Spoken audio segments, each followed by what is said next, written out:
यो देशका सम्पूर्ण शक्तिहरू एक ठाउँमा उभिँदा पनि हामीले खुट्टा कमाएनौँ, हामी डराएनौँ, हामी हल्लिएनौँ, किनकि हामीलाई नागरिकको चेतनामाथि विश्वास थियो।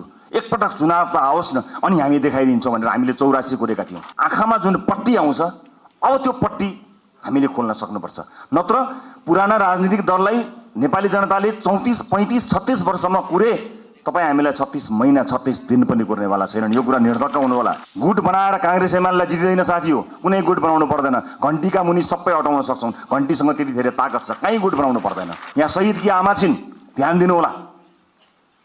कुनै पनि बिचौलियासँग साँठगाँठ गर्नुभन्दा, एक कप चिया खानुभन्दा अगाडि, उसको एक घुटको पानी खानुभन्दा अगाडि शहीदकी आमालाई सम्झिनु होला। आफ्नो छोरो चढाएर संसद छिरेकी छन् शहीदकी आमा। मलाई सम्झना छ पार्टी स्थापनाको सुरुका दिनहरूमा हाम्रो कुरा सुन्न आउने मानिसहरूको सङ्ख्या पनि यति पुर्याउन गाह्रो हुन्थ्यो, तर आज त्यति सङ्ख्यामा त हामी हाम्रा सांसदहरू सहित आज कार्यक्रम गरिरहेका छौँ। विश्वास त थियो, किनकि जनताको आँखाबाट कहिले पनि आफ्नो आँखा पर पुर्याइएन, जनताको आँगनबाट कहिले पनि टाढा भइएन।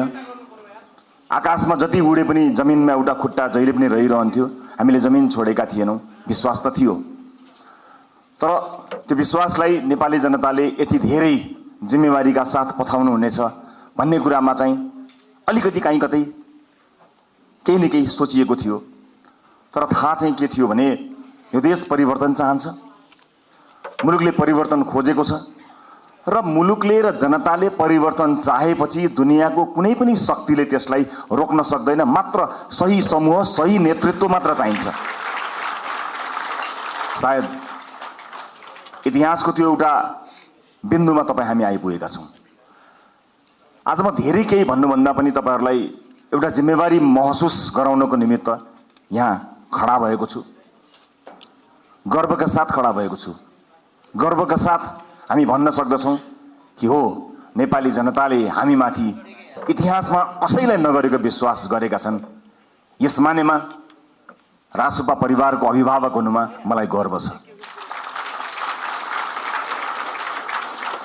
पार्टीका उपसभापतिज्यूहरू, महामन्त्रीज्यू, केन्द्रीय सदस्यज्यूहरू, नवनिर्वाचित प्रतिनिधि सभाका सदस्यज्यूहरू, शुभचिन्तक, पार्टी परिवारका विभिन्न तह र तबकामा रहनुभएका साथीहरू र सञ्चार माध्यम मार्फत संसारभरि हाम्रा कुरा फैलाउनको निमित्त उपस्थित आदरणीय दाजुभाइ दिदीबहिनीहरू, यो अभिमुखीकरण कार्यक्रम वास्तवमा यो क्लोज क्याम्प जस्तो एउटा भित्र नै हामीले नै हाम्रा सांसदहरू